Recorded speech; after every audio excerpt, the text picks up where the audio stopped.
Yung gusto ni Ate Layo. Chocolate fountain. Wow! Different kinds of cheese. Ay, hindi pala. Kinda. Hi guys! So, good morning. It's Monday today. And kakagising lang namin. Kakain kami sa Spiral Cafe. Doon kami magbe-breakfast today. Spicy. Spicy ba? Kala ko Spiral. Spicy Cafe sa 8th floor. The last time, nag-breakfast na kami dun nila Ate Leia, Mama. Pero paparanas ko lang sa mga pamangkin ko kung anong lasa ng pagkain sa baba. Once in a blue moon lang.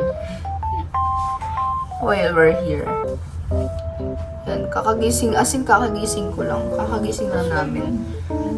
Parang, just for them to experience the buffet, breakfast buffet. Actually, it's my third time na kumain sa Spicy Cafe. Yung first kasama sila Yuri. Yung mga ka-workmates ko. Tapos, second yung kala Mama. Tapos third ngayon. Masarap naman dun. Medyo sulit naman. Kahit pa paano. Ang per head nun is 900 if I'm not mistaken. Sa 900 pesos. Hey guys, so we're going na. It's already 7:30 a.m. And yeah, ito na kami sa baba. Baba yun eh. Kasi Mama, let's go. Sa baba siya. So yan. Uy, ayusin. Down 8th floor? 8. Sorry. 8? Yeah. You need to have a car. Oh, 7. Oh, 7. You Yeah. don't need. Yeah. 8. You don't have breakfast either. Mm-hmm.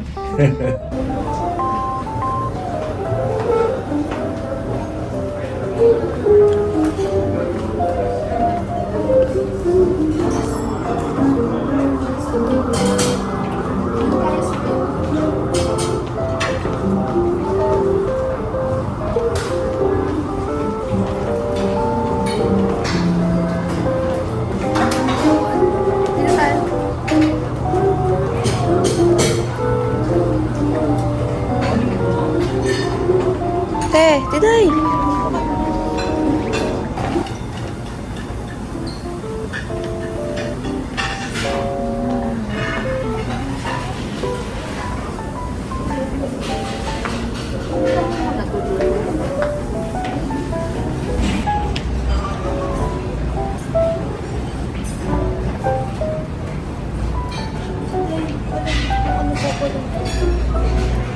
Ano to?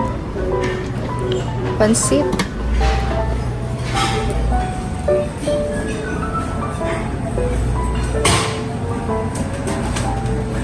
Ay, masarap yung bacon, be. Ano ba ito?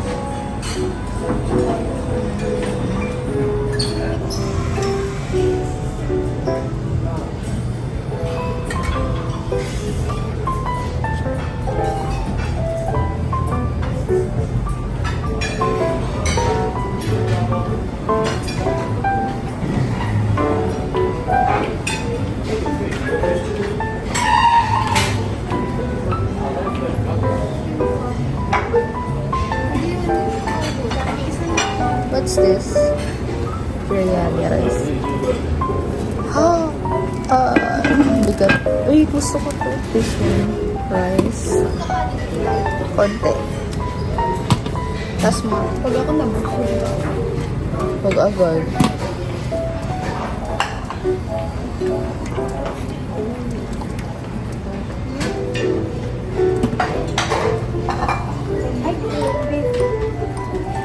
Ano meron dyan? Corn beef, masarap.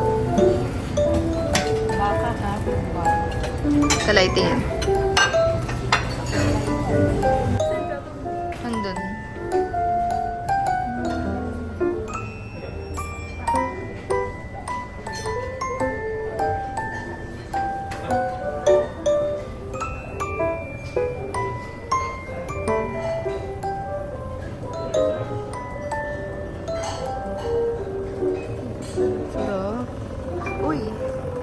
Gusto ni Ate Layo. Chocolate fountain. Wow. Different kinds of cheese. Ay, hindi pala. Kinda. Halo-halo. And there's a coffee and... Kuha ko dito. Tapos meron din pala silang salad dito.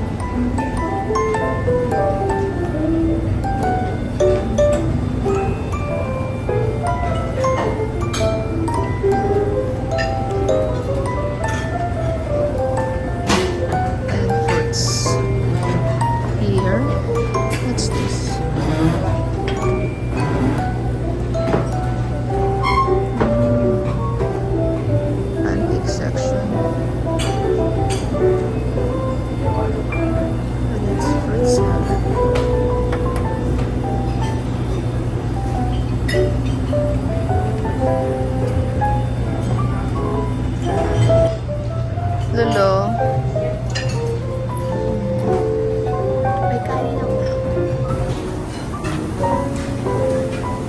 Ay. Tawa ako masarap.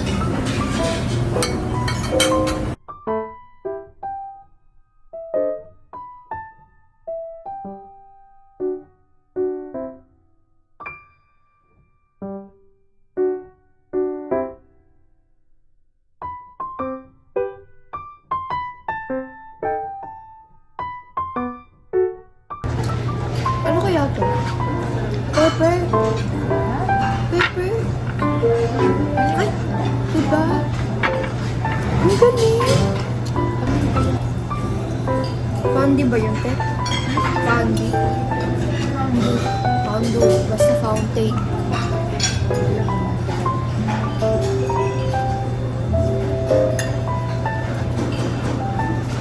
Lagyan ko ito.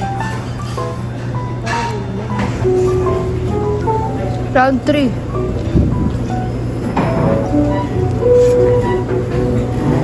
Pakita mo naman.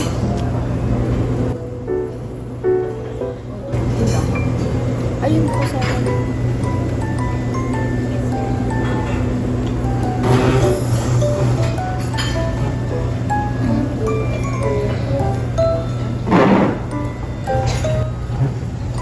Iyan mo sa akin.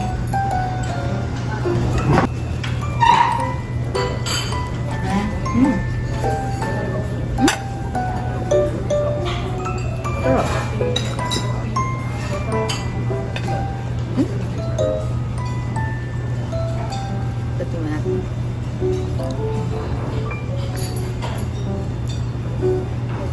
Iya, bet. Oatmeal. Masarap, parang yogurt. Dami. Parang yogurt na ano, na may oats. Sarap siya. Parang blueberry. Guys, I ordered this.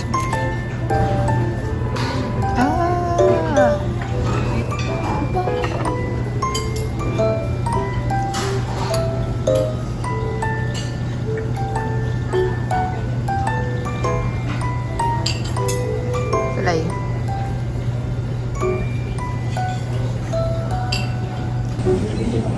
Hey guys. So sabi ko, saan ko ito ipupukpok. Pinupukpok ko siya dito sa may lamesa. Sabi ni mama, sa kutsara mo. Pinoy na Pinoy kasi tayo. Pinoy tayo kaya kahit saan pinupukpok. Pero natutunan ko na. Wala ka naman. Sa volleyball? Ay, oo, kagabi. Nag-time zone kami kagabi. Una, nakuha ko 100. Tapos sa ila naka-job pa. Ah, ticket. Nakakuha kami ng Magic Cube. Yung cubes. At least nakaka 150 pa lang yung nakakain. Sa mga buffet, hindi talaga kami pwedeng kumain ng yung hindi kami pang buffet. Kasi agad kami busog.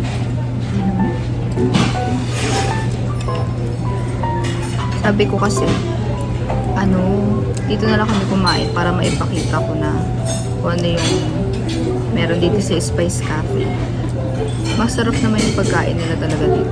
Tsaka yung service, maganda.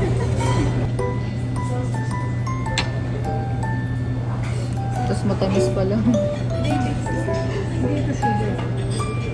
Hindi, yan yung sugar.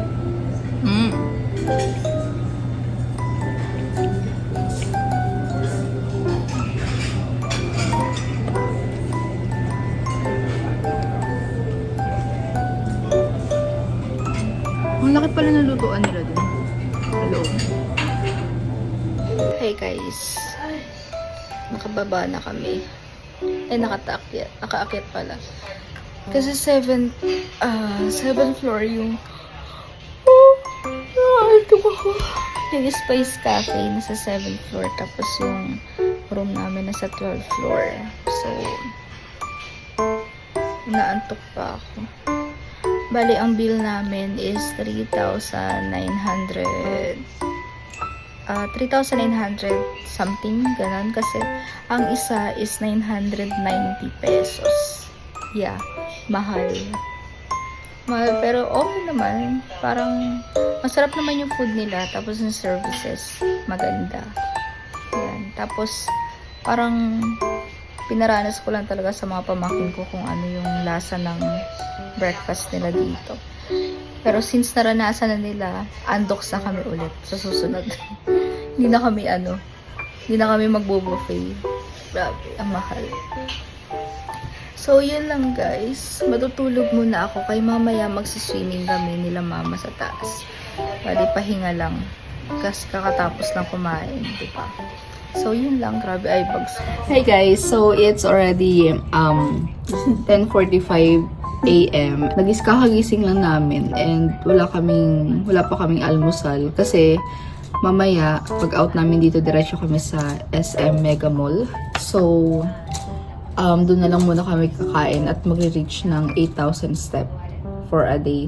So guys, hindi kami masyadong nakatulog kagabi ni mama kasi ang dami pong pasok sa utak namin. Parang mga ganun. Parang hindi talaga. Alas 4, parang narinig ko siya alas 4.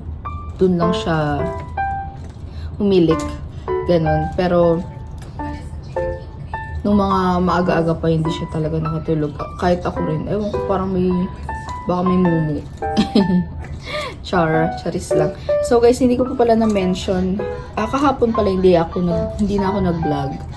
I mean, hindi ko na kinapture yung mga ginawa namin. Pero, nag-swimming lang kami. Tapos, naglakad sa labas nung bandang mga alas 10 na ng gabi. Lumabas kami ng mga bata para maglakad. At ang saya lang. Masarap maglakad dyan sa Makati, dyan sa Poblacion. Tsaka doon sa Valero.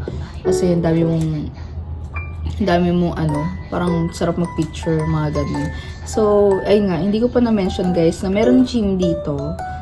Actually, free siya sa paggamit. Tapos, ang meron kasi dito, quality of sleep, swimming pool, jacuzzi, yung gym, tapos yung, of course, yung services nila. Kapalit nun is yung 10,000 plus. I mean, 5,000 plus per night. 5,000 plus per night. So, okay na okay para sa ganung kasi hindi mo na makukuha yun sa iba. Hindi mo makukuha sa ibang sa bahay nyo. May mga times na ganun, diba? Hindi tayo makatulog. So, whenever hindi kami makatulog sa bahay, dito kami talaga nag-check-in. So, maganda naman siya. Free of water. Tapos, malapit sa mga kainan, ganun. Kaya, best talaga sa amin tong City Garden Grand Hotel. Pati yung City Garden Hotel kasi maganda talaga services nila. Mare-relax ka. Isang tawag lang dyan na may cotton buds ka na. Isang tawag lang meron ka ng towel, ganun. Kaya, pero ako guys, kung tatanungin nyo, pero parang hindi talaga ako pang dito. Pang bahay lang talaga ako. Whenever lang talaga na mafe-feel mo na parang hindi ka okay or hindi okay yung sleep mo, dito ka pumunta. Parang yun yung marirecommend ko. Pero, not the type of person na kayang mag-stay dito. Feeling ko mamimiss ko yung squammy place namin. Squatter place. So, yun lang naman guys. Hindi ko na banggit. Ang pagkain pala, ang presyo ng pagkain namin kahapon is 990 pesos per head. Dyan sa Spice Cafe. 7th floor pala yun. So, sakto lang. Masarap yung pagkain, maganda yung services, ganyan.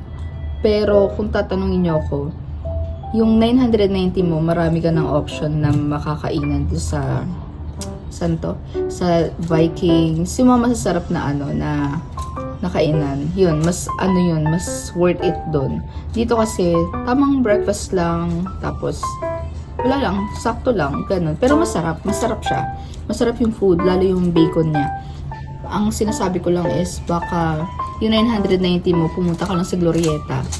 May makakainan ka na dun mas mura na buffet. Buffet 101, I guess. Pero marami ng option. Dito, pinatry ko lang talaga sa mga pamangkin ko para try nila yung kind of breakfast dito sa hotel. So, yun lang naman. Bali, pag nag-check-in ka dito sa City Garden Grand Hotel, kung isasama mo yung breakfast, ang halaga is 890 pesos. So, mas makakatipid ka ng 100 kung dito ka na mag-book. Isasama mo na yung book kaysa mag-walk-in ka dun. So, yun lang guys. Yun lang naman. Bali, wala naman na akong ibang sasabihin. Bali, paalis na kami after this. Hindi na ako magbablog kasi wala naman na kami ibang gagawin. Like, pupunta lang kami sa Mega Mall, maglalakad, kakain. Yun na lang. Ewan ko lang kung ibablog ko pa yun, pero feeling ko hindi na. So, yun lang guys. Thank you so much for watching. Nabanggit ko na yung presyo ng hotel na to is 5,000 plus per night. So, 3 days and 2 nights kami. 10,000 plus per night ang binayad namin dito. So, yun lang. Thank you so much for watching guys and see you on my next vlog. Bye!